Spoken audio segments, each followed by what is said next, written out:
Hello and welcome to this Optics Trade Debates. Myself Theodore And Andrash. We will talk about Leica Geovid R binoculars today. You probably notice we are doing a series of videos about Leica products, and normally Leica is very famous for their range-finding binoculars and all other range-finding technologies.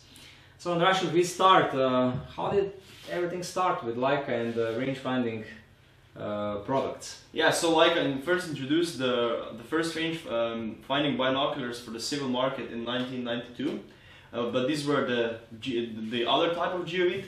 This type of Geovid, 7x42. That's right. The first model. Yeah. The first model ever, but we're going to be talking about Geovid R today. And if we delve into a little bit of a history about this model, the first was released in 2005. And that one was only capable of calculating the linear distance. Then in 2009 the second generation was released. It was also only capable of calculating the linear distance, but the optics were a little bit improved. That was the Geovid HD, but if I'm certain, they were all completely the same. If you look at from a distance, they are completely the same like this. They're completely the same. So they feature a classic design which might appeal to some. So it's a typical design, a classic look. They're a little bit different from the HDB and HDR, and they don't feature Perga-Poro prisms, and so they have a little bit of a different they have shape. Schmidt and Peckham prisms. They have Schmidt and Peckham, which are of the roof type. Yeah. And if we go back, so this is the current model, the third generation, which was released in 2016, and it's the first model that has the capability of measuring the equivalent horizontal range. So it also measures the angle. That's right. It also measures the angle. So this is the first model of Geovid in this form factor that measures the angle and gives you the equivalent horizontal range. What is the range at which you're still able to measure the distance to objects with these models? So it has the maximum distance is 1,300 yards or 1,200 meters. Yeah, roughly. Roughly, yeah. Yeah. So what about the model range? Well, I know that there are 4 different models in this series. So the 42mm models, there are 2, 8x42 and 10x42.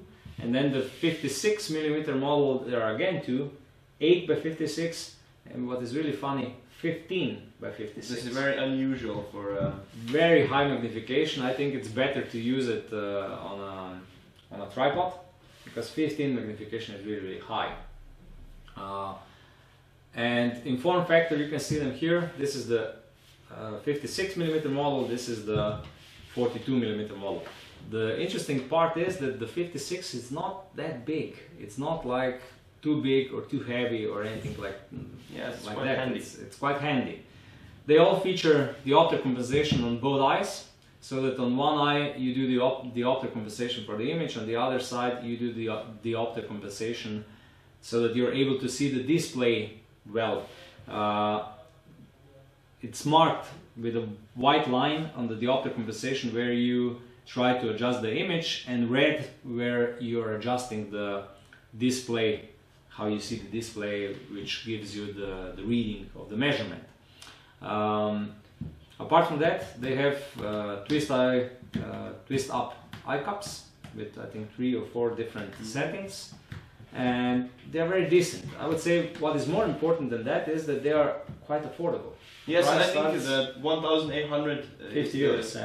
The cheapest one, and then it goes all the way up to 2,500 somewhere. For the 15x56. Yeah, that's right. So, Rob, if we look let's be honest, the Chinese similar products are also priced around 1,200, 1,300 euros, but if you buy Leica range-finding binoculars, this is a completely different level of quality and everything. So I would say for what you get, they're really affordable. I do think the reason behind it is because they are producing this model since 2003. So this is really a long time. They did refresh everything, but the basic design is completely the same. Normally, they increased the measurement range. They did a lot of, I would say, tweaks to it. They also integrated the measurement of the angle and so on. So they did the tweaks, but still the basic design is quite old, and this is the reason why it's so affordable. But on the other side, you still get premium optical performance. when you look through them, the image is still very, very nice, especially considering the price point. So we also have to point out these are made in Leica's factory in Portugal, as all range-finding devices are. So they have 5 years warranty. They have 5 years of warranty. The battery is of this type, so the CR2 installed on the bottom of the device. When you're installing the battery, always use this Leica tool to remove the battery cover, because if you use the coin, first of all, it's really hard to get to this I would say place where the battery compartment is, and second of all, you will most certainly you will damage the cover. The tool is made from plastic, so it's really nicely. It's really handy and much better than the coin.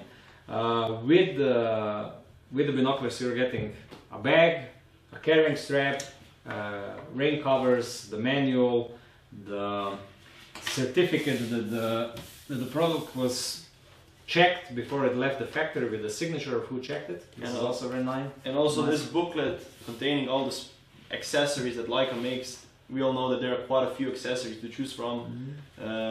Because they really make nice accessories. They really make nice leather, accessories from different and there's everything for every style out there. So every customer has a different demand, and Leica, of course, answered to this with many different available accessories.